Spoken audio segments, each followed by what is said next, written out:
Estamos iniciando una nueva serie de mensajes. Acabamos con el Evangelio según San Lucas.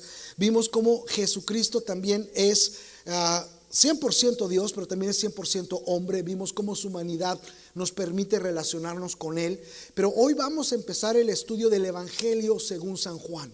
Es lo que vamos a estudiar, así que yo le invito a que en sus casas pues lea, saque su Biblia o su teléfono, su tablet, su computadora y empiece a leer el Evangelio según San Juan. Porque a partir de hoy y por las próximas seis semanas nos vamos a adentrar en el estudio de este hermoso Evangelio.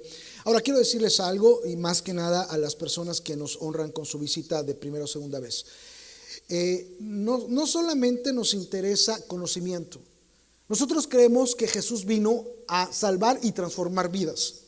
Así que si el conocimiento no tiene una aplicación en nuestra vida diaria, estamos simplemente enseñando religión, que dicho sea de paso, respetamos toda religión, pero no es nuestra intención.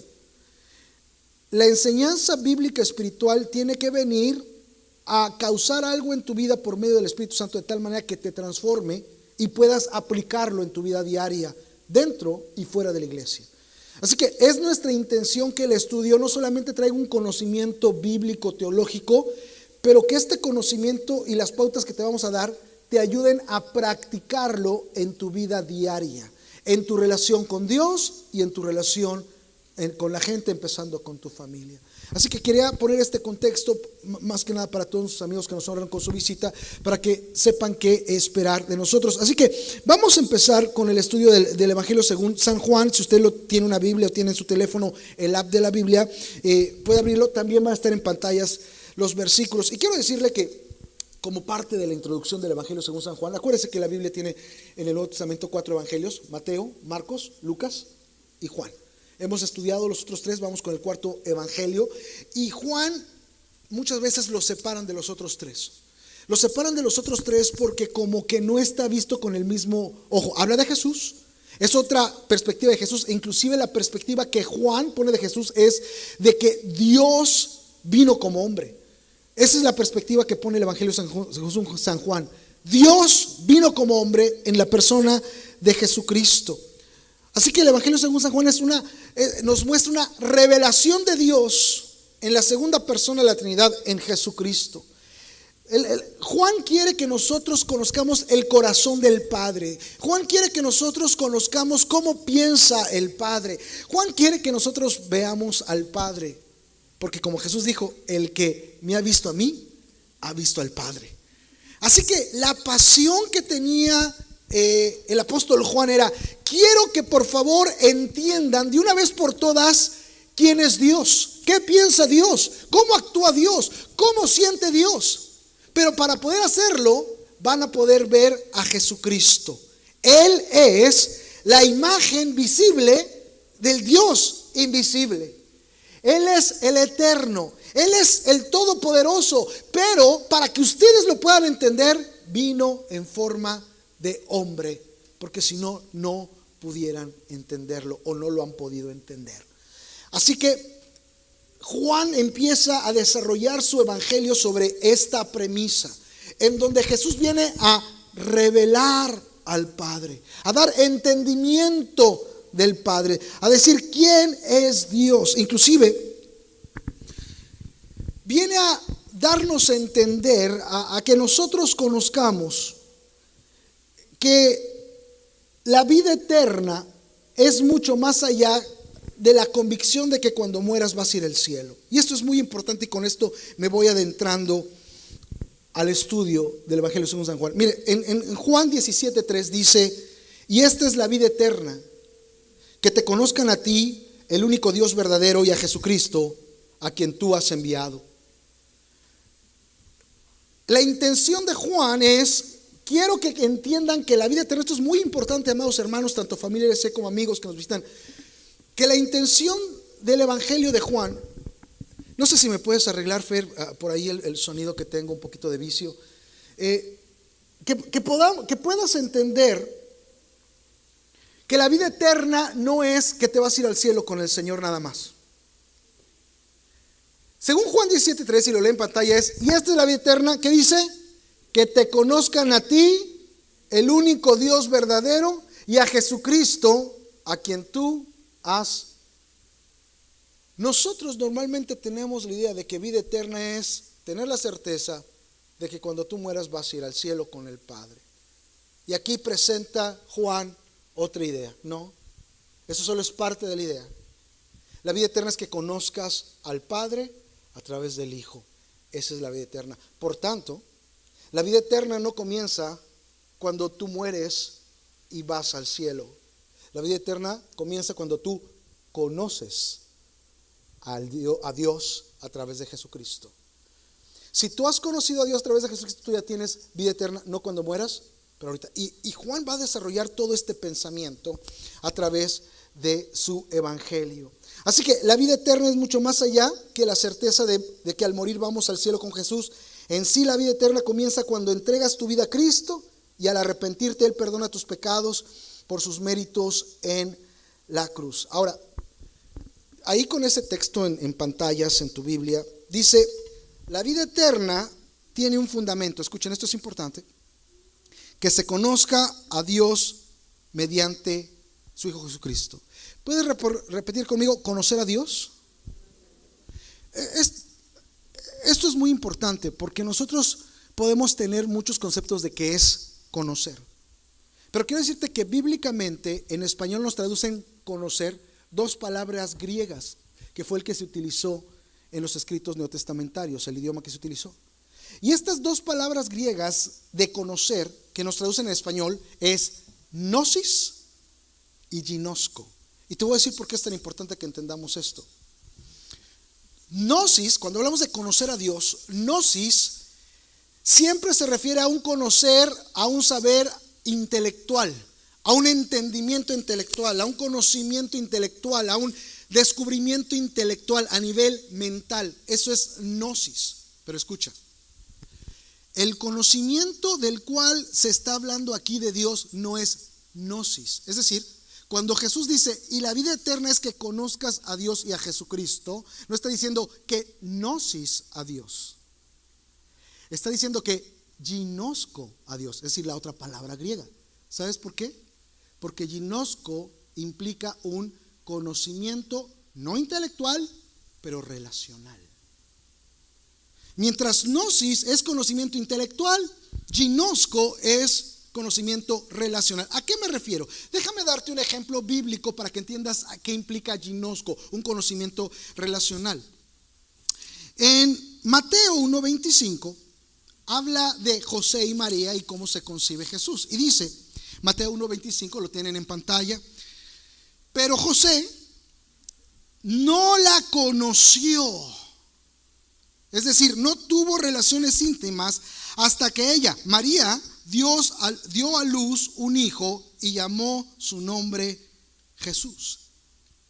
Dice, no la conoció. No dice no gnosis, es decir, no es que la conociera intelectualmente, sino que no la conoció relacionalmente, no la conoció íntimamente en este contexto. Ginosko, no la ginosko. Escuche, esto es muy importante. Dios no quiere que simplemente o únicamente tengamos un conocimiento intelectual de Él, un gnosis. Dios quiere que tengamos un conocimiento relacional de Él, un ginosko.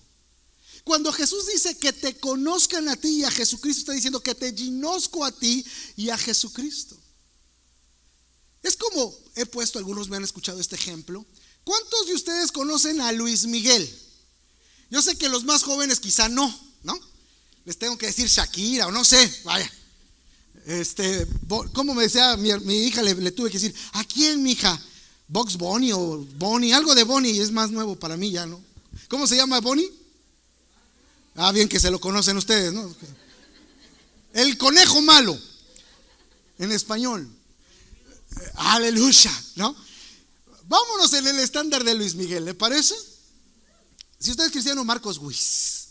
Bien, ustedes lo conocen a Luis Miguel, ¿sí? Pero ustedes lo gnosis a Luis Miguel, es decir, saben quién es Luis Miguel, ¿correcto? Quizás hasta se han aventado la de la mochila azul. Ese no es, ese es otro, ¿verdad? Disculpen. Ah, bien que se lo sabe el pastor Osvaldo. Ese es Pedrito Fernández. Ahora, escuchen, ¿alguno de ustedes, Luismi, el sol, les llama cuando va a venir a San Antonio y le dice: hola, o sea, voy a estar, quisiera que me llevaras a la cantera, te invito a comer y pues paseamos y de ahí nos vamos a Londres? ¿Cómo ves? ¿Alguien de ustedes que conocen a Luis Miguel tiene esa relación con Luis Miguel? Yo sé que ustedes no se juntan con gente que no es creyente, entonces por eso, ¿no? Es decir, tienen un conocimiento gnosis, no ginosco, no relacional. No platican con él, no salen con él, no hablan con él, él no habla con ustedes, no hay ese conocimiento ginosco, es gnosis aquí. Eso es lo que está hablando Juan. Es que yo no quiero que conozcan que simplemente hay un Dios y que Dios está allí y que de repente Dios te puede ayudar. Eso no es que esté mal, pero eso es un conocimiento parcial. Lo que Dios quiere es que tengamos un ginosco, si hablo con mi padre y el padre habla conmigo, como decía el pastor Osvaldo. Sí le expreso mi amor y él me expresa su amor. Sí lo quiero abrazar y él me abraza. Ahora, esto es foráneo, porque imagínense, yo a veces me imagino, tenemos jóvenes, los jóvenes están ahorita en su clase ya, los niños están en su clase, y que tenemos momentos como los adultos, tanto con los jóvenes como con los niños. Y que si a un niño nuevo que lo trajeron los papás de los compadres de las personas que no están acostumbrados al ginosco, y el niño llega a su casa y le dice: papá, Dios me habló. ¿Qué le va a decir el papá? ¿A dónde te llevaron? ¿Cómo que Dios te habló? Porque normalmente el conocimiento que se tiene es gnosis. Y le podríamos preguntar a ese padre: ¿qué no cree en Dios? Claro que cree en Dios, pero de ahí a que Dios te habló y yo sentí el abrazo de Dios, ¿de qué estás hablando? ¿Que es una secta o de qué se trata? ¿De qué hablan? Porque normalmente la gente en general maneja un gnosis de Dios, no un ginosco de Dios. Pero el Evangelio nos dice: es que la vida eterna no es religión, la vida eterna es una relación cercana, íntima con Dios, donde tú le hablas, Él te habla, tú le abrazas, Él te abraza, donde está contigo en todo momento, donde no lo dejas encajado en un templo, lo llevas a tu casa y en todo momento platicas con Él y Él te contesta, sientes su presencia, ginosco. Y eso es lo que está hablando el apóstol Juan en su evangelio, y esa es la vida eterna. Así que bienvenido no a una religión, sino a un lugar donde fomentamos y somos catalizadores para que tú personalmente, no nosotros, tú personalmente tengas un ginosco, un conocimiento relacional con Dios. ¿Alguien está conmigo? Todavía no entro ni al versículo 1, así que ore por mí, la hermana Vero ya sabe esto. Es que quiero entrar del capítulo 1, versículo 1, pero todavía no llego ahí, estoy en la introducción, ¿ve? Así me pasa. Muy bien, así que también el autor es tradicionalmente Juan. Hay pocas personas o críticos que dudan de que el autor sea el apóstol Juan. Yo he dado este estudio en institutos bíblicos y yo entro en por qué el apóstol Juan es el autor, los críticos, por qué no, etcétera. No tenemos el contexto para dar una clase profunda. Si usted quiere entrar en instituto bíblico, tenemos instituto bíblico en línea. Puede hablar conmigo en donde entramos a profundidad. Aquí tenemos, a ver, los alumnos del instituto, levanten la mano. Ahí tenemos varios alumnos de instituto. Se entra a profundidad, está invitado. El contexto no me permite, solo le quiero decir, es mayormente comprobado que el autor de este evangelio es el apóstol Juan. Y en su carta, este versículo que les voy a dar es clave, especifica cuál es su propósito al escribir la carta. Muy, muy claro. Ahí en Juan 20:31, hacia el final de sus escritos, él cita lo siguiente: pero estas cosas se han escrito para que ustedes crean que Jesús es el Cristo, el Hijo de Dios, y para que al creer en su nombre tenga vida. Así que si usted dice, ¿cuál es el propósito de este autor al escribir? Él mismo dice cuál es el propósito. Estas cosas escribieron para que se crea que Jesús es el Cristo, el Hijo de Dios, y al nosotros creer en su nombre tengamos vida. Así que este es el propósito, este es el verso clave de toda la carta. Se les invito a que si usted está tomando notas, usted tome notas allí para que sepa cuál es el texto clave de toda la carta. Ahora sí quiero adentrar a la primera parte de este estudio, empezando con el capítulo 1, versículo 1 del Evangelio según San Juan. Recuérdese que si usted tiene su Biblia, tanto digital como en libro, los números grandes dicen el capítulo y los números pequeños son el versículo.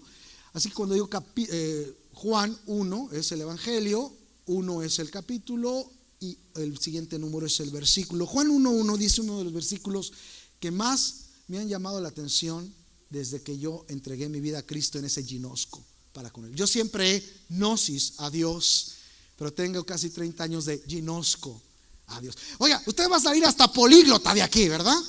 Va a poder llegar a su trabajo y decir, ¿usted sabe cuál es la diferencia entre gnosis y ginosco? Le voy a decir, no, pues vaya a la iglesia, ¿verdad? Muy bien, así que el versículo 1, capítulo 1 de Juan dice, en el principio ya existía el verbo, y el verbo estaba con Dios, y el verbo era Dios. Usted lo puede subrayar también digitalmente, dicho sea de paso. Le invito a que subraye digitalmente, y si le pone a su app que es subrayado, lo puede hacer. Si tiene su Biblia, este versículo es precioso. Vamos a tratar de desarrollarlo en los minutos que nos faltan. Y mi oración es que enriquezca su vida ampliamente. En el principio ya existía el verbo, y el verbo estaba con Dios, y el verbo era Dios. Algunos de mi época ya están pensando en Arjona, ¿no? Porque Jesús es verbo, no sustantivo. Pero déjeme ir un poquito más adentro de esto. Quiero que veamos que el apóstol Juan utiliza la palabra, el vocablo verbo, para referirse al Hijo de Dios, para referirse a Jesucristo. Esto es muy interesante. En el principio ya existía el verbo, utiliza esta palabra. Y es muy interesante porque Juan es el único que se refiere a Jesucristo como el verbo. Ningún otro autor bíblico se refiere a Jesucristo como verbo, solo Juan. Dicen los teólogos que es una expresión juanina, porque solamente Juan lo menciona. Exactamente menciona el verbo en relación a Jesús 5 veces en sus escritos. Acuérdense que él tiene el Evangelio según San Juan, la primera, segunda y tercera carta de Juan. En esos escritos él es el único que se refiere a Jesús como el verbo. Una frase en Apocalipsis también, disculpe. Y él retoma este vocablo verbo de una palabra griega que es logos. Logos. No es una palabra que solamente aparece en las escrituras, inclusive eso ha causado mucha polémica. Logos aparece en la filosofía griega, este vocablo logos, y es por eso que ha causado polémica, porque es parte de la filosofía griega. Pero el apóstol Juan lo utiliza, y logos quiere decir literalmente palabra, mensaje, comunicación o revelación. Es lo que quiere decir literalmente logos, la palabra griega que se traduce por verbo. Palabra, es por eso que algunas de sus Biblias dicen en el principio era la palabra, porque lo están traduciendo en lugar de verbo, traducen palabra, porque también es una traducción. Pero escuche, esto es muy interesante. Juan lo que quiere hacer al exponer o al referirse al Hijo de Dios como el verbo es cuál es su propósito del Hijo de Dios. Está hablando de, él es el verbo porque el verbo quiere decir, esta identidad del verbo quiere decir que él tiene un propósito. Y como el verbo es revelar, eso significa verbo logos también, revelar. El propósito del verbo es revelar al Padre, revelar a Dios. Dígame, ¿cómo yo sé usted qué piensa? Por medio de la palabra. ¿Cómo yo sé? A mi hijo, ahora que estamos pasando por esta situación, Josué, ¿qué tienes? ¿Qué sientes? Si no me has visto.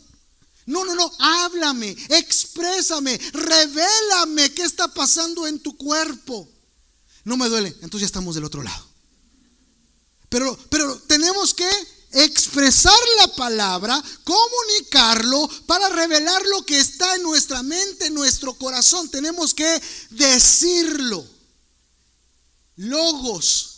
Por tanto, Juan, el apóstol, está diciendo, Él es el verbo, porque Él va a revelar quién es Dios, cuál es el corazón de Dios, cuál es la mente de Dios, qué piensa Dios, cómo actúa Dios.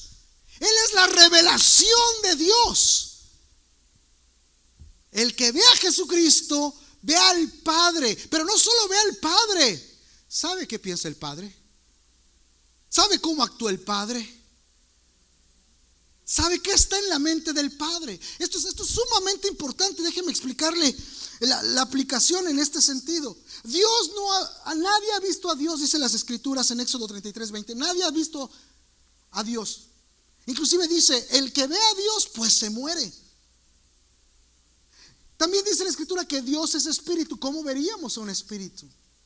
Pero Juan viene y dice, pero el que ha visto a Jesucristo, ha visto al Padre. Porque se acuerda que de Juan 1:1 dice, en el principio era el verbo, y el verbo era con Dios, y el verbo era Dios. Jesús es Dios revelándose. Voy a repetir esto. Jesús es Dios revelándose. Y esto, déjame decirte la aplicación muy significativa que tenemos aquí. Actualmente y siempre, todos han tenido un concepto de quién es Dios, qué es lo que quiere y cómo se debe de adorar. Voy a repetir esto. Tus papás y mi mamá me enseñaron algo de Dios y cómo se le debía seguir a Dios y qué pensaba Dios. Yo no sé a cuántos de ustedes no les dijeron esta frase de niños: Diosito te va a castigar. A mí me la dijeron. Todos podemos tener, ahora sí que podemos, imagínense mi French. Todos podemos tener conceptos de quién es Dios, qué es lo que piensa Dios, cómo actúa Dios, qué hace y qué no hace Dios. Y eso es lo que empezamos a decir, y es lo que empezamos a hablar, y es lo que empezamos a implementar. Y básicamente, cuando Juan usa el verbo para referirse a Jesucristo, está diciendo: si quieres saber quién es Dios, qué piensa Dios, qué dice Dios, ve a Jesucristo. Ahora, bregue conmigo un poco. Yo le empecé diciendo, tanto a la familia como a los amigos, que nosotros respetamos a toda organización religiosa, a todos, porque Dios nos llamó a bendecir, no a maldecir. Sin embargo, nosotros debemos de poder conocer qué pensamos nosotros. Escuchen, nuestro principal maestro no es Moisés, no es la ley. Nuestro principal maestro no es Elías, los profetas. No es que no reconozcamos a Moisés como líder de Israel y como autor del Pentateuco, los primeros 5 libros de la Biblia, y como ellos inspirados por Dios. Claro que lo reconocemos. Pero lo que estamos leyendo aquí es que si queremos saber realmente quién es Dios, qué quiere Dios, cómo se manifiesta Dios, tenemos que ver a Jesús, el verbo, la revelación de Dios, Dios mismo en la carne. Por tanto, escucha, si bien es muy respetable todo lo que las religiones y nosotros mismos podamos decir como organización, si bien es muy respetable lo que nuestros padres nos han enseñado, lo que nuestros tíos, lo que dice el predicador en YouTube, lo que dice el sacerdote en Facebook, lo que dice este político, lo que dice el otro político, si bien es respetable, la única autoridad para definir quién es Dios, qué quiere, cómo se comporta y qué espera de nosotros es Jesucristo. Él es el verbo. Y es muy importante que lo entendamos. Escuche, ¿se acuerda acerca del ginosco? Porque tú no te puedes ahí va para tu face. Tú no te puedes relacionar correctamente con alguien que no conoces correctamente. Voy a repetir esto. Tú no te puedes relacionar correctamente con alguien que no conoces correctamente. Es por eso que siempre en las relaciones decimos, bueno, es que vamos a conocernos. Y ya cuando nos conocemos, ay, no, mejor no. ¿Por qué? Porque ya te conocí. Mi esposa me dice, ¿me amas? Yo te amo con todo mi corazón. ¿Por qué me amas? Porque eres mi esposa. No, dime por qué me amas, porque eres mi esposa. Cada vez te amo más. Y tú también me debes de amar más. Ella nos está viendo, un saludo a mi puchunguita, ¿verdad? Ayer en línea. Porque te conozco más, lo bueno, lo malo y lo feo, y te amo. Bueno, eso es amor. Y nos pueden decir, obviamente ella también está diciendo, yo también, ya escribió yo creo que en los comentarios.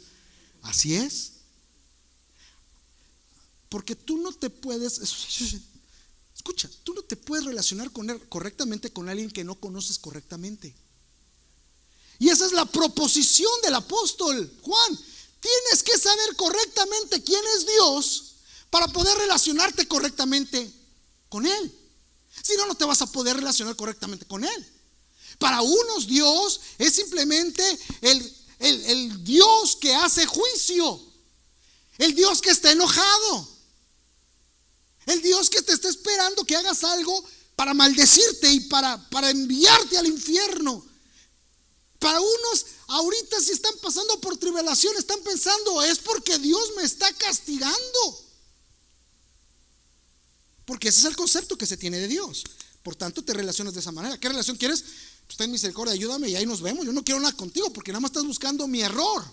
Y como tengo muchos errores, pues yo no puedo estar contigo. Yo soy imperfecto, yo no puedo estar contigo. O sea, ¿cómo le voy a hacer? Nada más estás buscando mi error y tengo muchos errores. Algunos son el polo contrario. Diga conmigo, polo contrario. No, Dios me ama, no importa qué. Y le dan. No, porque Dios me entiende. Dios es mi amigo, Dios me entiende. Aparte no estoy tan mal, otros están peor. Y le dan. Porque es el concepto que tienen de Dios. ¿Alguien me está escuchando? Hay iglesias que son muy legalistas. Una vez más, y respetemos todos. A ver, pastor, ¿y por qué no se puso corbata? Porque me ahogo. Y lo respetamos porque ellos ven que la corbata puede representar más santidad, más consagración. Y nosotros, yo respeto. Inclusive, si a mí me invitan a predicar a una iglesia, que me invitan, gracias a Dios, a predicar en muchos lugares, y me dicen, pastor, nada más que tiene que predicar con corbata, yo me la pongo. Yo no tengo ningún problema con la corbata, me pongo saco. No me van a reconocer ustedes, pero ellos sí me van a reconocer. Yo me pongo, tengo ahí unos de Nueva York que compré en la Pulga, pero son de Nueva York. Pero es su concepto de así le tienes que dar respeto a Dios. Otros pueden decir, ¿y por qué aplauden si Dios no es un payaso? No le están mostrando respeto a Dios con el aplauso. Dios no es un artista porque tú le estés aplaudiendo. Y es su concepto que tienen de Dios. Porque aprendemos el concepto de Dios. Y Juan está proponiendo, espérate. Aunque es respetable el concepto que todos tengan de Dios, aquí el que pone quién es Dios, qué quiere, cómo es, que nos pide es Jesucristo. Él es Dios que se revela en la carne para que nosotros entendamos al verbo, a la revelación de Dios. Y entonces esto nos obliga a decir, yo quiero saber quién es Jesús. Porque para yo poderme relacionar correctamente con Dios, necesito saber correctamente quién es Él. Y entonces vamos a ver que Jesús empieza a caminar por la tierra. Y la gente no lo entiende, porque no es el estereotipo normal del líder religioso. ¿Y por qué anda comiendo con aquellos? ¿Y por qué se junta con aquellos? ¿Y por qué esto? ¿Y por qué el otro? Porque no es el estereotipo. Inclusive muchas veces no hablamos de esas cosas. No hablamos de cuando Jesús se enojó y volteó las mesas del templo y sacó a latigazos a la gente de ahí.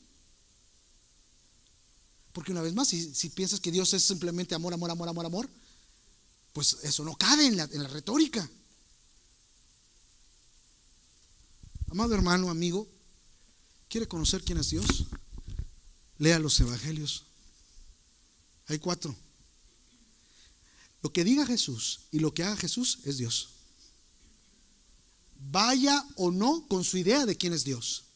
Nuestra responsabilidad es rendir nuestra idea de quién es Dios que se nos enseñó, a la realidad y a la verdad expuesta en la persona de Jesucristo. Por eso Jesús dijo también en Juan 14:6, yo soy el camino, la verdad y la vida. Yo soy la verdad. Véanme a mí. Yo soy quien revela al Padre qué quiere, etcétera. ¿Están conmigo? Déjenme ir aterrizando este avión. Versículo 1 y 2. En el principio entonces decimos ya existía el verbo, y el verbo estaba con Dios, y el verbo era Dios. Él estaba con Dios en el principio. Él estaba con Dios en el principio. Y número 1, Él nos dice que el Hijo de Dios, como Dios que es, esto es muy importante, suena enseñanza, voy a tratarlo de hacerlo más sencillo para que usted lo entienda porque es teológico. El hecho de que dice que el verbo era Dios y estaba con Dios al principio, está diciendo que el Hijo es preexistente y Dios mismo. Algunos piensan que el Hijo de Dios, o el verbo como Juan lo pone, inicia su existencia al ser concebido en el vientre de María. No. Le voy a decir por qué no primero, teológicamente o bíblicamente. Porque si tiene un inicio no es Dios. Dios no tiene principio ni tiene final. Nosotros lo tenemos, Dios no. Lo creado tiene un principio. Lo no creado, en este sentido, Dios no tiene principio. Y si el Hijo de Dios inició su existencia al ser concebido en el vientre de María, entonces no es Dios, porque tuvo ese inicio. El verbo toma forma de hombre, cuerpo, carne en el vientre de María. Pero él ya existía. Es coeterno, por eso dice, y en el principio estaba con Dios. En el principio quiere decir, antes de todas las cosas, él ya estaba con Dios. Ya era. Es eterno. Él vino a tomar forma de hombre para revelarnos al Padre, pero Él ya existía. Mire precisamente lo que dice Filipenses 2, 5 al 8 en cuanto a esto. Este es el apóstol Pablo escribiendo, Filipenses 2, 5 al 8, lo va a tener en pantalla, lo puede apuntar. Dice, la actitud de ustedes debe ser como la de Cristo Jesús, quien siendo por naturaleza Dios, no consideró el ser igual a Dios como cosa a que aferrarse. Por el contrario, se rebajó voluntariamente tomando la naturaleza de siervo y haciéndose semejante a los seres humanos. Y al manifestarse como hombre, se humilló a sí mismo y se hizo obediente hasta la muerte y la muerte de cruz. Así que Dios, la segunda persona de la Trinidad, Jesús, o el Hijo de Dios, el Verbo, toma forma de hombre. Viene a tomar carne. Juan 1:14 dice así, me gusta mucho Juan 1:14, dice, y el Verbo se hizo hombre. Se hizo carne, el Verbo se hizo hombre y habitó entre nosotros. Repita conmigo, y habitó entre nosotros. Y hemos contemplado su gloria. La gloria que corresponde al Hijo único del Padre, lleno de gracia y de verdad. Ya vimos que el Verbo se hizo carne para revelarnos al Padre. Pero quiero ir terminando con esta segunda aproximación de por qué se hizo carne, y está precioso. Yo espero que edifique tu vida. Está maravilloso. Pablo dice que se humilló a sí mismo. Juan 1:14 dice, y el Verbo se hizo hombre y habitó entre nosotros. Esto es maravilloso para mí. Espero que lo sea para ti. Literalmente en griego quiere decir hizo tabernáculo entre nosotros. Hizo una casa entre nosotros. Básicamente lo que Dios está diciendo aquí es, quiero estar con ustedes. Mi pasión es estar con ustedes. Yo quiero estar contigo. Yo no te quiero abandonar. Sientes que yo te abandoné, sientes que yo no te escucho, sientes que nunca voy a estar contigo, sientes que no te voy a escuchar, pero quiero que sepas, por lo que dice la persona de Jesucristo, que mi intención es estar contigo. Ese es el corazón de Dios para ti, estar contigo. Vino y habitó entre nosotros, no entre los más santos, no entre los más perfectos, no entre los que tenían todo arreglado, no entre los que sabían toda la Biblia, toda la ley, no entre los que se vestían mejor. Con todos, con esos y con los despreciados, con los pecadores, con las prostitutas, con los borrachos, con los leprosos.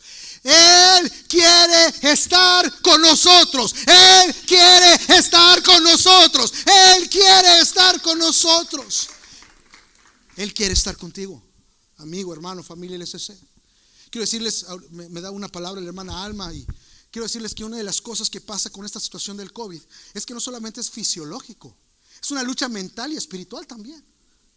Una de las luchas mentales que vienen, los que me están viendo en línea aquí, es pensamientos fatalistas.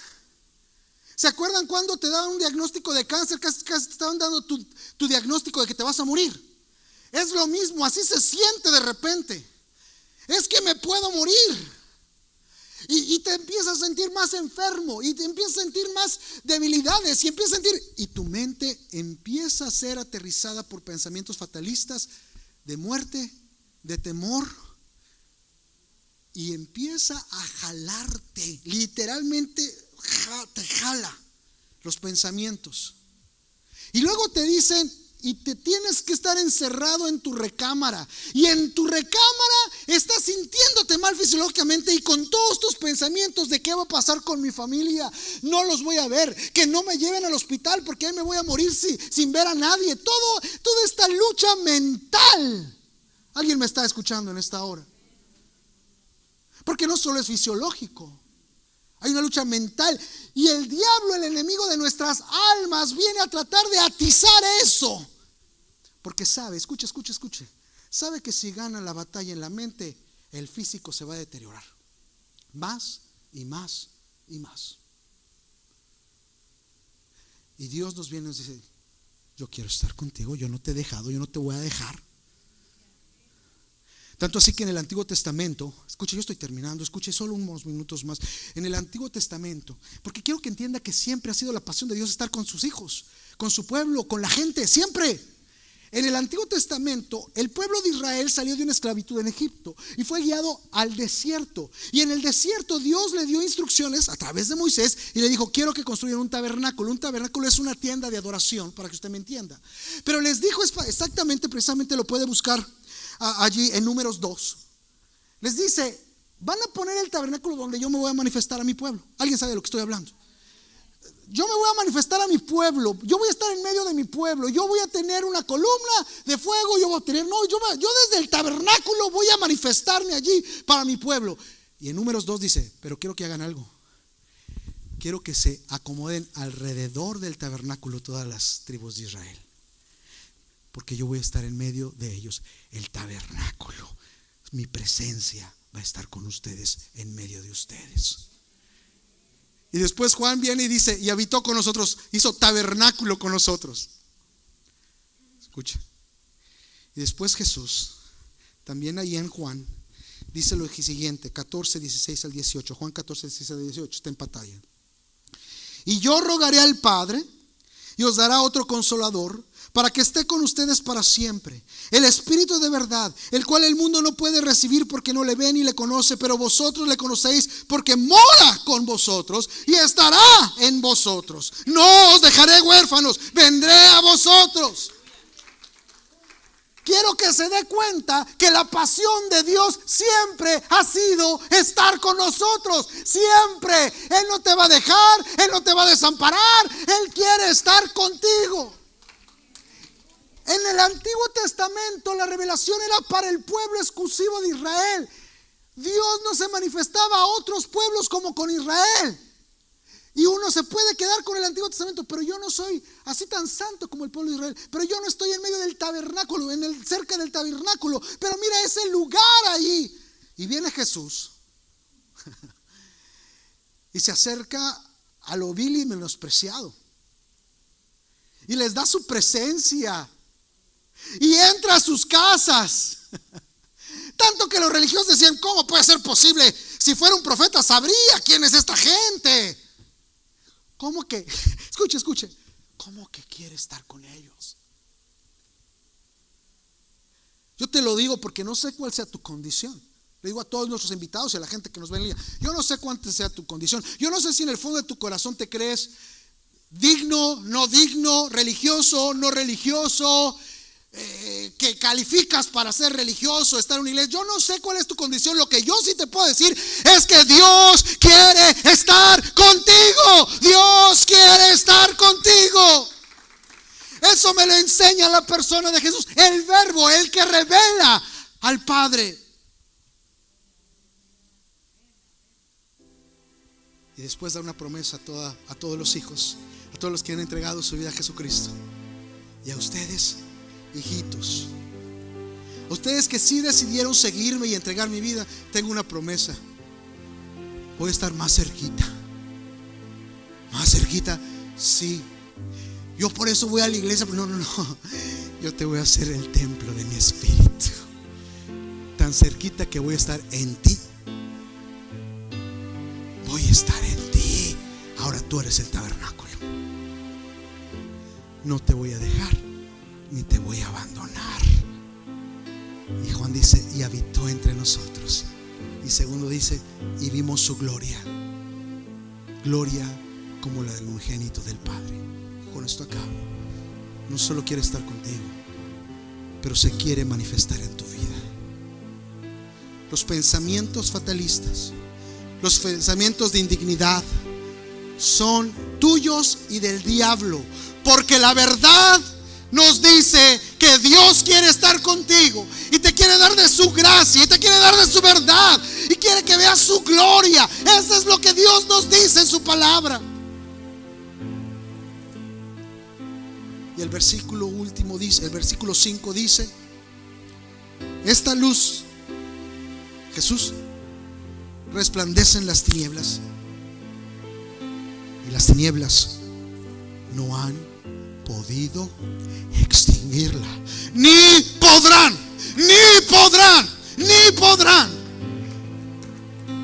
Y lo que Juan está diciendo es: si tú vienes al Hijo, tú vas a conocer al Padre y van a empezar la vida eterna, porque la vida eterna no empieza cuando te mueras. La vida eterna empieza cuando empiezas una relación personal, íntima, con el Hijo y con el Padre. Él te va a decir qué Dios quiere para ti, porque Él es el Verbo, la revelación de Dios. Él quiere estar contigo. Y no importa la oposición humana y espiritual que haya, nada va a poder decrecer lo que Dios quiere hacer en tu vida. Él solo te pide que creas. Las escrituras nos dicen que para el que cree todo le es posible. Paxos, apágame las luces de aquí porque ya me siento en la discoteca. Hasta las luces se emocionaron con lo que dije. Gracias. Alguien me está escuchando en esta hora. Por eso yo quiero terminar diciéndote en estos primeros 5 versículos del Evangelio según San Juan. A este ritmo vamos a acabar en el 2025 el Evangelio, pero solo tenemos 6 semanas. Yo no sé en qué situación te encuentras. Puede ser de victoria, puede ser de lucha. Si es de victoria, el Señor fue muy claro en esta hora: dime que me amas y agradéceme, exprésamelo. Si es de lucha, quiero decirte que Jesús no solamente quiere estar contigo, pero está contigo aunque sientas lo contrario, aunque tu mente diga lo contrario. Su promesa es firme y su promesa es fiel. Dios está contigo. Dios se quiere manifestar en ti. Y si hay un obstáculo que nos impide sentir eso, o es que no estamos poniendo nuestra fe, o que estamos viviendo en pecado. Y que lo que yo aprendo de Jesús para los que viven en pecado no es que los viene a señalar, a condenar, sino que los viene a invitar al arrepentimiento, para que puedan experimentar la plenitud de su abrazo, de su presencia. Porque una cosa es que la presencia de Dios está ahí, y otra cosa es que tú sientas manifestada la presencia de Dios en ti. Así que yo quiero que cerremos nuestros ojos en esta hora. Estamos terminando. Dios te ama, Dios quiere estar contigo, y Dios se quiere manifestar en tu vida. No importa tu contexto, no importa qué consideres que tú eres. Si tú no le has entregado tu vida a Jesucristo, si tú no te has arrepentido de tus pecados, tanto en línea como aquí presencialmente, yo te invito a que hoy le digas al Señor: Padre, perdona mis pecados. Jesús, perdóname. Si tú quieres estar conmigo, perdóname. Dile ahí a Jesús: perdóname, y aquí estoy. Por favor, permíteme sentir tu presencia, permíteme sentir tu abrazo.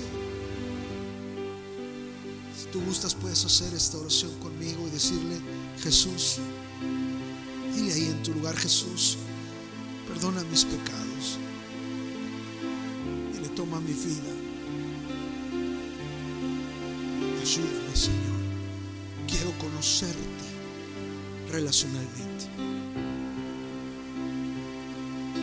Quiero conocerte relacionalmente. Dile: aquí está mi vida y mi corazón.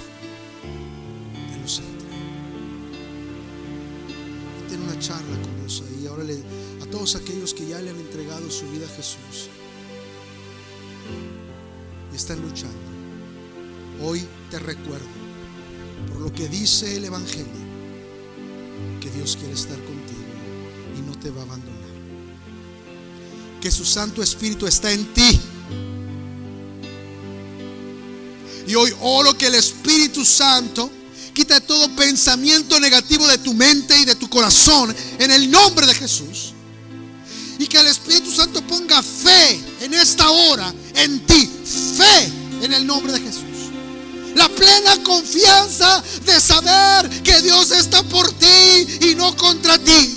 La plena confianza de saber que Él obra en toda circunstancia. La plena confianza de saber que Él no te va a dejar ni te va a abandonar. Fe. Dios manda lluvia, derrama de tu espíritu, desciende hoy tu fuego, sana mis heridas, restáurame, Señor.